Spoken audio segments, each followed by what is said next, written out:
dive into the world of flavors and delight. Every drop brings health and fuels our fight. Coffee, the ultimate treat. Podcast takes the lead, where each brew inspires and plants the seed. And now let's explore curiously with our taste buds and ears, with every delightful sip with the host. Coffee, the ultimate treat. Podcast. Good. Welcome back to another edition of Coffee, the Ultimate Treat. Today we have Ryan Caracciolo. Is that how you pronounce it? Yep, Caracciolo. Yep, thank you. Caracciolo. And Ryan is the president, I think, and founder, owner. Is that correct? Yes, sir. Happy to be here, Brian. Thanks for having me.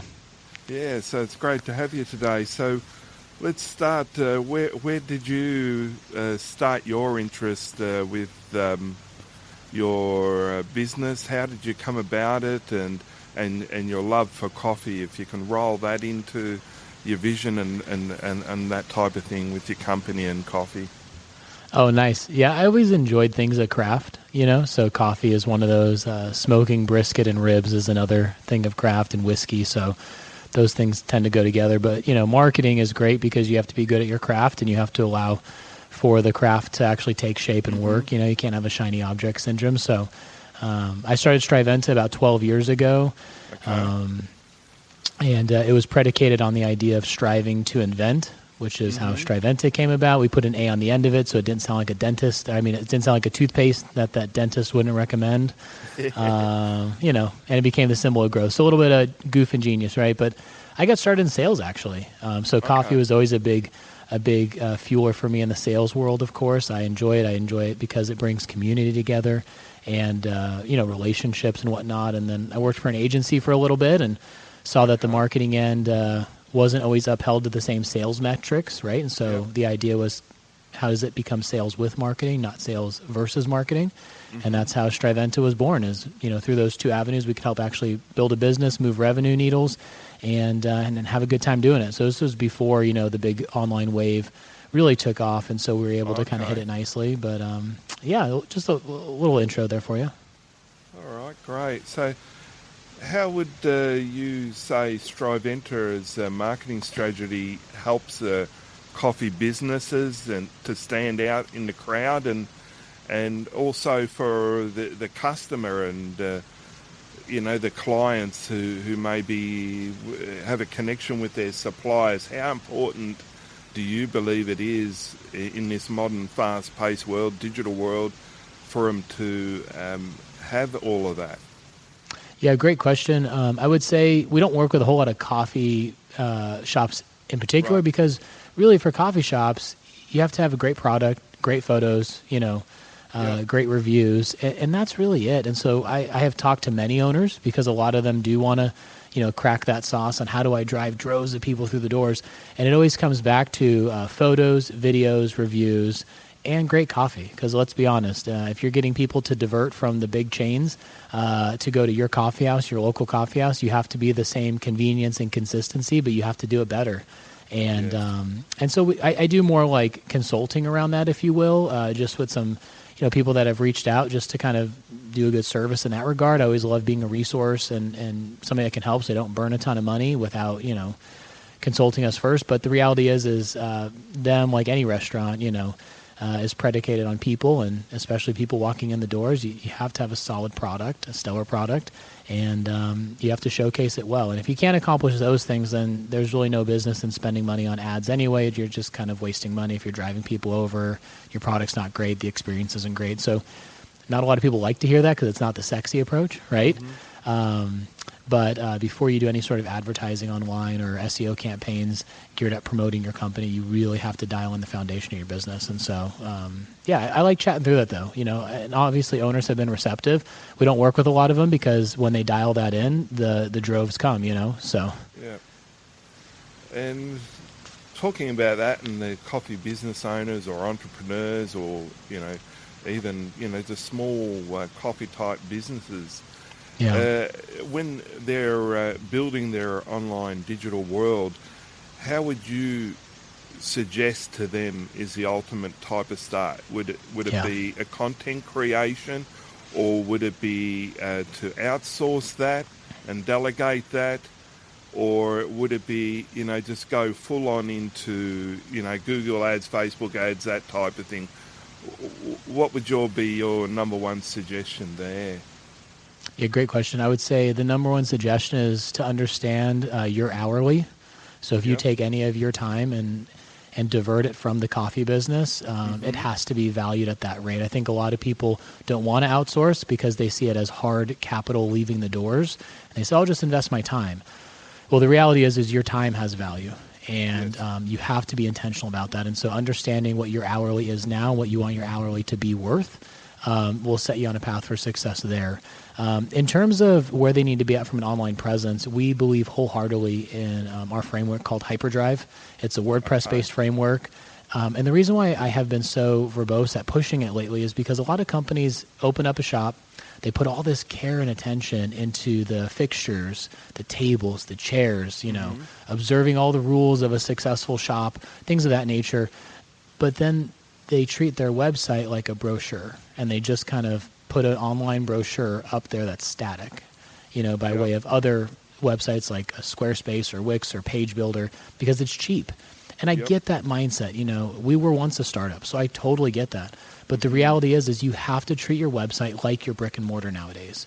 Google is so local. These services are so local that if you really can drive people to your business that are locally based around you, you have to invest in online, which is your Google My Business profile at minimum and your website at minimum. And so our framework helps companies index keywords really well so that they can actually start that ranking process. And so then you mentioned content. Content is king for sure, right? But the reality is that in order for that content to work, it has to be on a good framework. You can, pour in 50 blogs if you want, but Google doesn't care about a spike. They care about consistency, and they care about how it's reporting to their crawler. So a lot of people forget about that, right? They just kind of throw up an online site and say, oh, website doesn't work. Well, the website doesn't work because you paid a small amount for it and you're hoping for it to bring customers. That's like me saying, disregard all your high-end coffee bean suppliers and just, go down the road and pick the cheapest coffee bag of beans out there and try to sell it to customers at a high rate. They would think I'm crazy for recommending that, right? Yeah, definitely. Well, that's what they do in the online world, unfortunately. And it's okay. It's because most of the time they don't know, and that's fine. But technology has become so approachable, which is a great thing. The downfall of that, though, is that in its approachability, you're missing out at a lot of benefits, easy bread and butter stuff that you can be capitalizing on that most owners don't do. And so I think, again, treating it like a brick and mortar, like you would your brick and mortar, but online is essential. And then everything kind of flows out nicely from there. And going into that, I don't know if you've done data testing or that type of thing, but how long should a bootstrap or even a small coffee shop look to be looking with their vision, with their online digital? How long should they be looking at seeing it build into an asset like their offline bricks and mortar type business? What timeline? That's what I mean. Yeah. Yeah, absolutely. And so to answer that question, I would say a lot of entrepreneurs, myself included, right? This happened to me year 1, year 2. There's this thing called shiny object syndrome. Yeah. And we get on these kicks and we go whole hard at it because that's what we do as entrepreneurs. But we don't do it long enough. And so I always tell people you have to have a 12-month timeline, not because I want you to pay me for 12 months, but because you have to have a 12-month North Star. And if you're not willing to commit to that, then you're just going to be shifting all the time. And so for us, like launching a site is month 1. So Hyperdrive is our process for actually taking an existing site that's not ranking well. Sure, it has your logo and your colors and your content, but it's not ranking well. We flip it into our framework within 30 days. From there, we actually start to work on the website. So for the next 2 months, we're adding content to the website that are structural content that's needed. And then 4 months 4 through 13 should be dedicated to that machine content. Yes, you can layer in ads if people have a budget to spike up ads as a short term, but SEO and content is a long-term game. It doesn't take 12 months. Like people will listen to this and think I'm crazy for suggesting 12 months. I'm more suggesting it because we help companies scale. Growing's easy. growing a business is easy. You can pass out flyers down the road. You can go door to door. You can grow the business. But when you want to look to scale, you need to have consistent process and content. And you have to do that consistently for at least 12 months. And so I put roadmaps together that are 12 months for that reason, and they cover all the basics from website growth, creation, all the way to SEO, content marketing. But then you layer in social, and that's a whole nother avenue. And then you layer in how we're reporting to AI engines nowadays. That's a whole nother layer, right? So there's all these layers that you have to build in. So you have to do it strategically by saying, what are my evergreen things that will never change? How do I build around that? And then move on and start layering that way. So that's how we would approach it. Okay, fantastic. Hopefully this is opening some ideas and getting those thought tanks thinking about everything now. So Ryan, what role can coffee, do you believe, can play in boosting the workplaces now that you've got some employees, promoting for their wellness and also building the company, the client? How would you wrap that? I mean, quite frankly, when you have nitro running through your veins, like productivity is through the roof. It's funny we talk about coffee and the productivity of it. I mean, coffee brings community. Coffee brings energy, some ideas, right? And really, it's refreshing. Like I know people that coffee may not be their thing, but they're certainly into teas or whatever. So I think what we're getting at is, how are you helping people be comfortable in the workplace in a way that makes them productive? And I think that's what it does. Like, when we first started, I had a buddy who opened up a bar in Arizona, and so he was really into the, beer taps and all that. And I asked him, this was before nitro was a thing. I asked him, I said, hey, can you do to coffee what you do to Guinness? Yeah. He was like, actually, yeah, that'd be really cool. We should do that. And so we did it in our office. We had a 5-gallon kegerator, and he did that. And so this was before the nitro craze, right? Before everybody came out with it. In little old Glendale, Arizona, we had a 5-gallon nitro coffee tank. We actually looked into a business model around it because it wasn't a thing. Like, this could be fun. Yeah. But when you want to talk about productivity, I think we went through 5 gallons of nitro in a month between our staff, which signals a bunch of other things, right? It was too smooth, too strong. I don't think I slept the first couple of days, and it was a blast, but we really had to tone it back.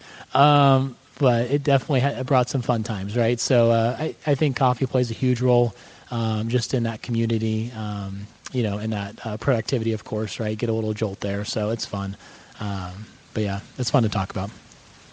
Yeah. I know you've kind of touched a bit on SEO, but how do you think for coffee shops, attracting more local clients in the searches and not just attracting, but of course, adding to their bottom line? How important would you say out of 1 to 10 is it? For your online presence? Yeah. To their bottom line? Oh, it's a 10. It's not just because I'm in this line of work, but it's a 10 because that's where everything has been going for decades. And really, coffee shop owners, because you brought this up, coffee shop owners have the ability to do hyper local targeting, which is huge, right? Google My Business is their listing they can build around. You can put that on all the major directories. You can get reviews. You can actually do posts on Google My Business. Not a lot of people do that, but you can actually do, we do 2 posts a month with highly optimized images and descriptions. And it's not that hard to rank for a coffee house if you have all those things working for you. Then you factor in Yelp. If I'm not mistaken, I think Apple Maps still pulls in data from Yelp as a syndicator. So a lot of people don't like Yelp. I may not like the way Yelp ranks organically. I think it's a corrupt system that makes you pay ad dollars to rank well organically. But it is what it is. It's a pay to play.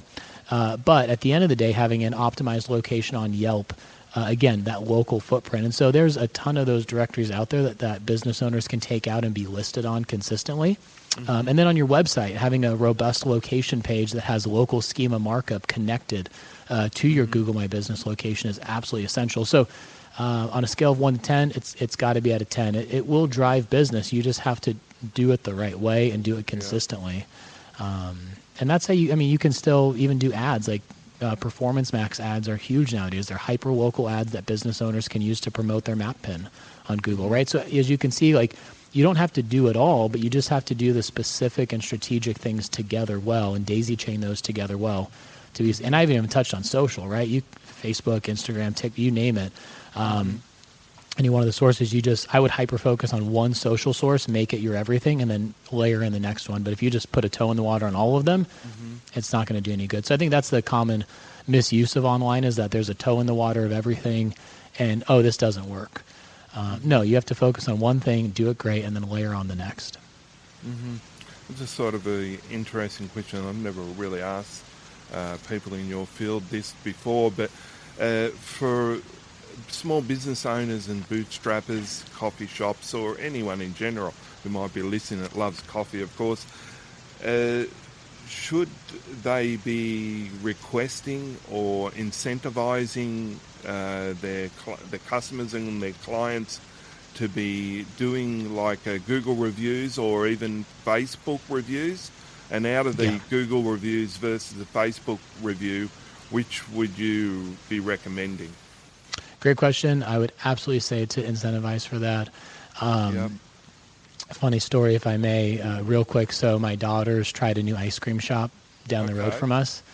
And I won't mention it, but my daughters are 9, right? And I just want this to sink in for the viewers. So they had one of those signs up that says, scan for leaving us a 5-star review and you get, $1 off or whatever.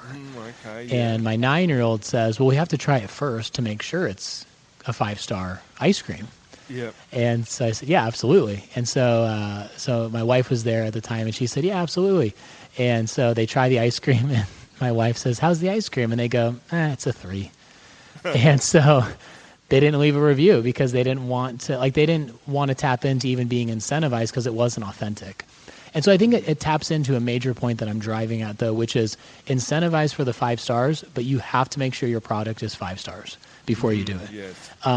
But you absolutely must. So you can hang up QR codes that do links directly to your Google My Business page. It allows people to scan it, leave it right there. And then there's fun other things that I've seen owners do where they have like an Instagram follower counter specifically there that, upticks every time somebody scans the QR code and follows them. That's cool because it's alive. So think about connecting boots on the ground to online. And if you can make those connections, it makes people feel more valued. It makes them feel like they're a part of something bigger than themselves. But 5-star reviews for Google first are absolutely essential, and then move outward to Yelp and then to Facebook. Okay, in that order, right? Yeah. Okay. In this particular context, yes. I wouldn't typically lean on Yelp, but in the restaurant world, Yelp is huge. Yeah, I don't know if Yelp is that huge in Australia. I mean, I might be ignorant to that type of thing. Yeah, in the States it is. Yeah, I don't know if it is out there. Yeah, I've heard of it, but of course it's not something that I've seen much around, so it may not be. I'm not quite sure on that. So you got any closing thoughts about coffee? What's your favorite type of coffee yourself, Ryan? Is it a black coffee or a latte or? Yeah, great question. I have a few different drinks I bounce between. One is just a good old espresso shot, double shot. I love just sipping on that. Right. I enjoy nitro, as you know now. But I also have enjoyed this not new drink. Maybe it's new to others, but people think I'm crazy for it. I was at a coffee house one time and they had a drink called the Sunrise. Right. And it was fresh squeezed orange juice with 2 shots of espresso dropped into it over ice. And interesting. I thought it was amazing. It's a love-hate thing. You either love it or you hate it. So it has to be with fresh squeezed orange juice and it has to be clean shots dropped in. But that was a great drink as well. So yeah, I tend to lean more on the pure side of it, with just the straight black coffees or whatnot. But every now and then again, we'll get a little crazy with some OJ.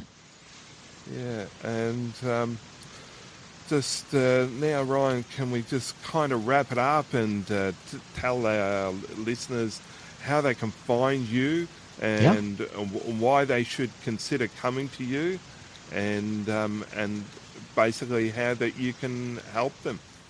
Yeah, great question. Striventa.com, STRIV as in Victor, ENTA.com is our main website. Yep. Even if they don't think they're a good fit for doing business with us, we do have a lot of helpful resources on there by way of service pages and blogs rolling out. We also run videos on there as well with helpful tips. And Hyperdrive WP is our website process I mentioned earlier, where, this is huge for the small business world, where they can take their existing site that does not rank well, and within 30 days we can give it a design refresh, get it on our structure, and launch it for them, optimize it for them, all within 30 days. And the results have been astounding. We just went to market with this 2 months ago, and we're helping probably 2 or 3 customers a month right now without even trying. And the case studies are on there, so it shows before and after things. But hyperdrivewp.com is that website, and that's been a phenomenal resource, not just for small businesses, but medium-sized and larger businesses that are looking to have their website work for them. Okay, awesome. So listeners certainly take interest, and hopefully they got some wonderful nuggets today. And thanks for coming, Ryan. We'll definitely have to have you back and discuss a little bit more about coffee and dive a little bit more into some nuggets someday down the track there, Ryan. Yeah, I'd love to. Anytime you want to have me, I'm honored. So I appreciate that. Thanks, Brian. Yeah, no worries. And thanks for being on Coffee the Ultimate Treat podcast. Great to have you. Thank you. Have a great day, mate. Thanks for tuning in, it's really sweet. Your ears too were quite the treat. Sipping knowledge in every beat. We hope you found it hard to retreat.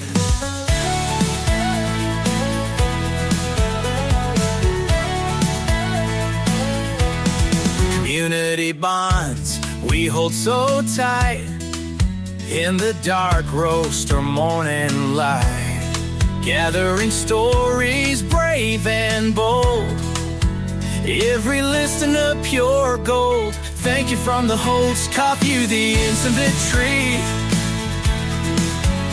In the dark roast or morning light, gathering stories brave and bold, every listener pure gold. Thank you from the host, Coffee the Ultimate Treat.